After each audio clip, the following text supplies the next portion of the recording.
Woi! Woi! Kuyut-kuyut hilang! Kuyut-kuyut hilang!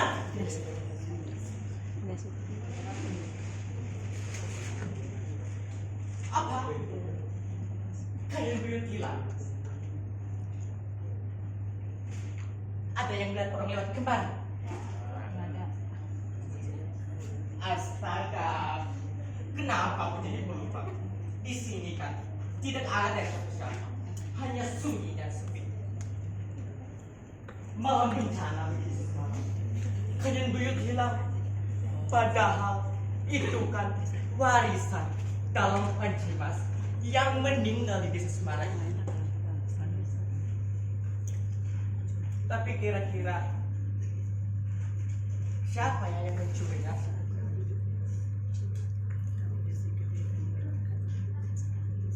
Aha, aku ingat pesta geledek di balai desa.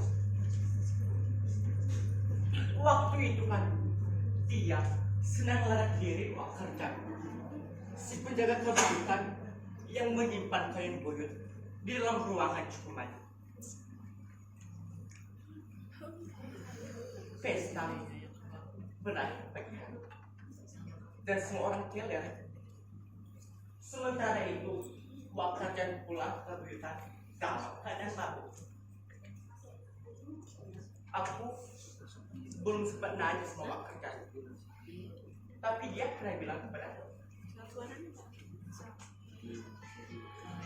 Syah, kamu tahu apa yang dilakukan orang di kehidupan semakin jika kalian begitu tidak?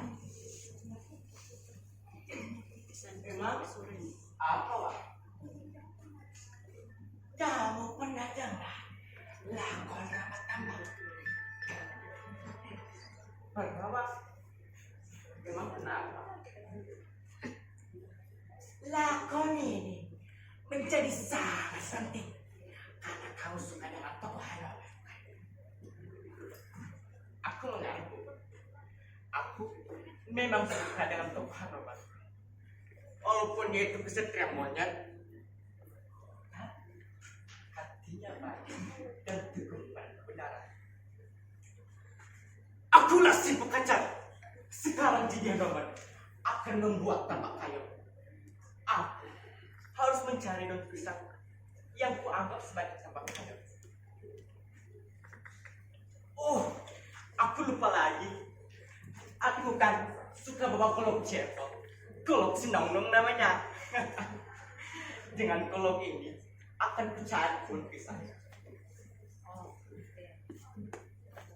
Tapi kebun pisang siapa?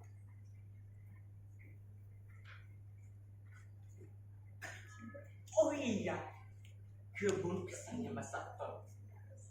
Kan kebun pisangnya dekat di sini. Apa aku mencari kebun pisangnya?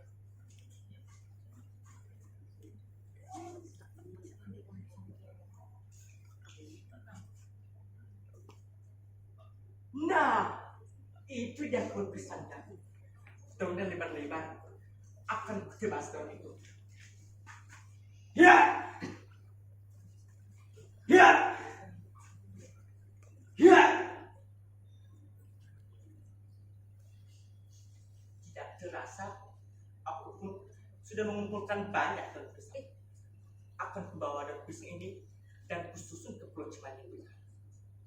Kemungkinan besar si pencuri kain buyut berada di sana.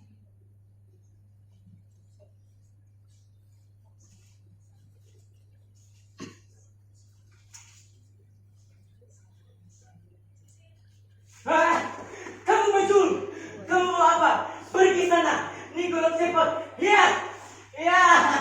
Astaga, baju tidak takut dengan golok. Aku terpaksa bergumul dengan baju terguling-guling sampai ke seluruh dada. Ma! Tolong gacor, Ma! Tolong gacor, Ma! Tiba-tiba baju dan berubah menjadi Kang Samedi. Iya, Kang Samedi. sang jaga desa yang terkenal kuat dan berpuspa. Hajar, kamu pemerang. Akan kubantu kamu menyusun pisang itu ke Pulau Ciman yang kamu. Benar kata, ayo bantu aku. Aku dan Samin pun menyusun pisang itu menuju Pulau Ciman. Saya menyerukan selalu pring reketek ayam tambah lancar. Pring reketek ayam tambah lancar. Ya. Capek juga ya. Astaga, kamu saja pergi sana, jangan makan aku. Tenang aja, aku Kang Samedi akan menjaga ular itu. Kang Samedi pun bergumul dengan ular itu, bagaikan bima yang melawan ular naga bangga. Astaga, Kang Samedi tahan tenaga, Kang Samedi dililit. Aku terpaksa berteriak dan melemparkan golok cepatku. Kang Samedi, tangkap! Ya, golok Sinenong pun beraksi. Dia bacok kedua mata besar ular itu. Krak! Krak! Krak!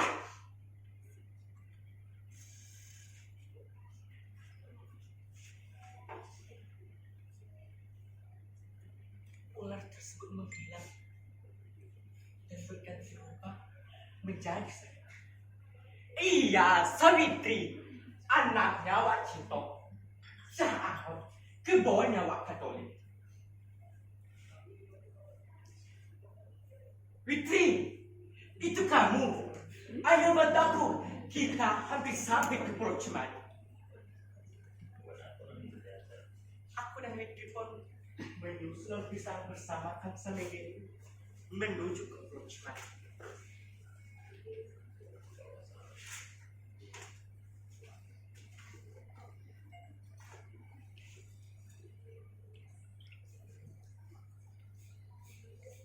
Setibanya di sana, ternyata Pulau Ciman sangatlah berkabut. Akhirnya, Kang Samedi membuatkan ombak kepada kami. Diambil dua batu, dipercikkannya ke rumput kering. Krak, krak. Akhirnya, obor pun menerangi perjalanan kami.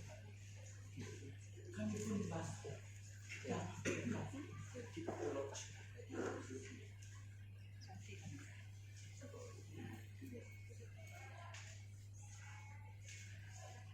Kami pun mendapat indah. Lalu kami melihat seperti semacam sepertinya itu adalah anak unggun. Lalu tanpa kami menyadari ada yang memberkangi kami. Sesosok laki-laki tinggi besar berambut panjang dan berlidah kepala.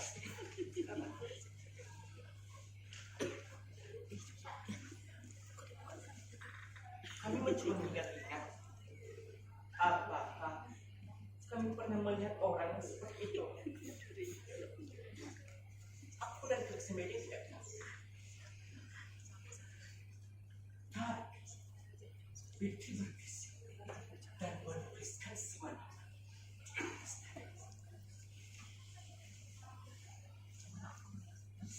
Sadagora. Apa? Sadagora. Kang Samedi kaget kembali.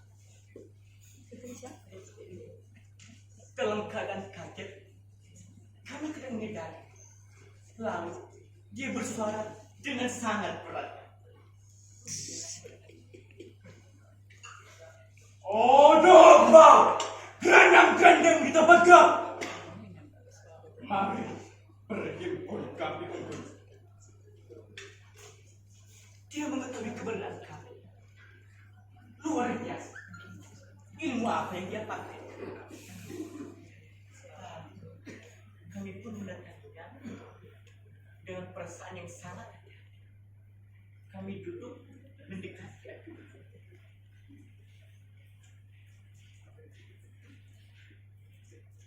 Lalu dia memandang kami satu persatu tanpa persatu.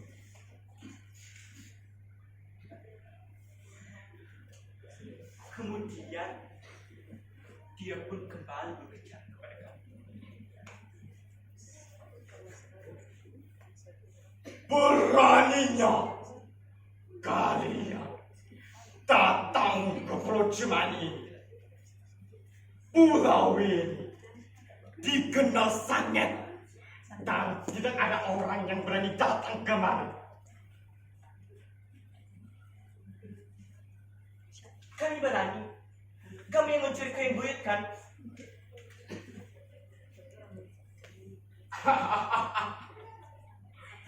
Bagus bekerja. Kamu tahu mengapa kain buyut bisa sampai ada yang mencuri?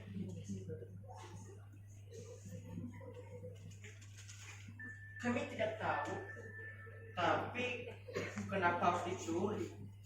Selama ini kan kita bisa memandangnya. Bahkan banyak orang di luar kabupaten Semarang yang mengagumi kain buyut itu.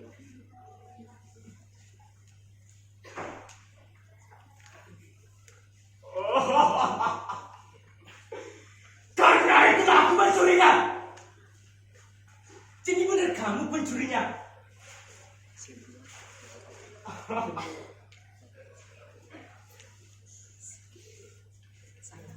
Selama ini kain buyut hanya dipandang dan dikagumi, tidak dimaknai seperti dulu oleh Dalang Panjimas, Dalang Adiluhung yang mengajarkan nilai kemanusiaan, membuka kain dengan indah, menampilkan simbol manusia yang beragam. Tapi intinya ada yang baik, ada yang jahat, juga ada yang munafik. Tokoh wayang itu diibaratkan sebagai cerminan dari kehidupan manusia. Lalu pada akhirnya tancap kayon dengan mantap. Penonton pulang dengan gembira. Besoknya bekerja dengan perasaan yang senang. Semua orang senang. Benar begitu kah?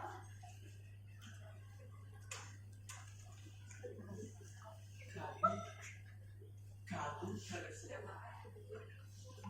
Ternyata dia menganggap bahwa wayang itu cerminan dari kehidupan manusia. Lalu dia pun lanjut bicara.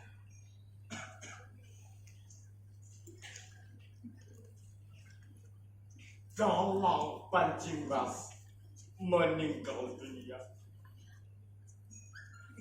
Wayangnya bukan dijaga dan disimpan ke pewarisnya, malah dijual dan uangnya dibagi-bagi.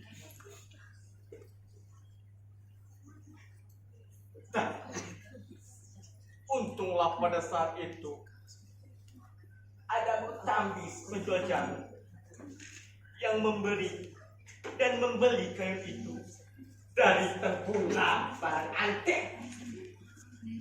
Semua tabungannya berpindah pada tengkulak itu. Lalu Motambi pun menikah dengan Karjan dan menyimpan kain buyut di dalam komplek kabupaten Semarang.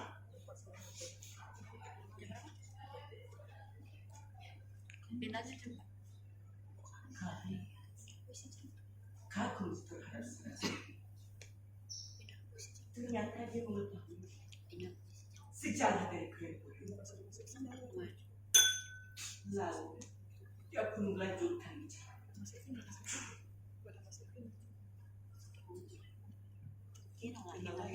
Kalian lihat kayak itu. Kalian amati baik-baik. Kayak gapura ini diapit oleh dua buta yang membawa gajah tangan dan pedang. Artinya apa? Bukan untuk menakut-nakuti, tetapi ini menunjukkan bahwa kalian harus dijaga pintu menuju surga.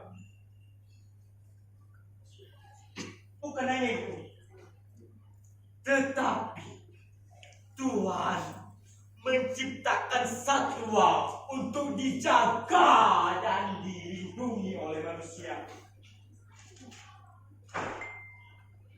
Ada banteng, ada harimau, dan ada monyet. Semuanya itu harus dijaga sampai pada akhirnya perjalanan manusia berakhir tiba.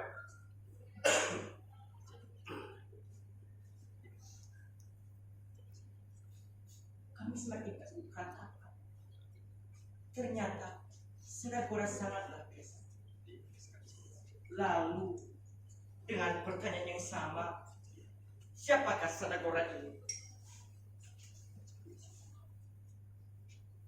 Wah, basah! Dasar anak kucing, habis nonton wayang, lupa sembahyang. Pergi sana, Waka dan sudah nunggu kamu di kebitan Semarang. Astaga, aku bermimpi kain buyut dicuri. Aku akan pergi ke ruang kerja dan bertanya tentang arti dari mimpi ini.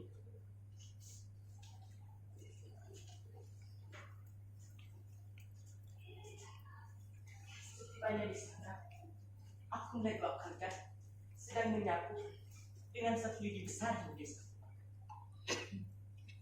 Apa? Biar aku lanjutkan. Aku pun menyapu dengan kering. Setelah selesai tugas, aku pun pergi menemui wak kerja yang sedang membuka cungkup cumanya. Kaca, kamu angin-anginkan kayak ini. Oh iya Pak. Kayu yang indah, berkata Sadakora, memang benar-benar cantik.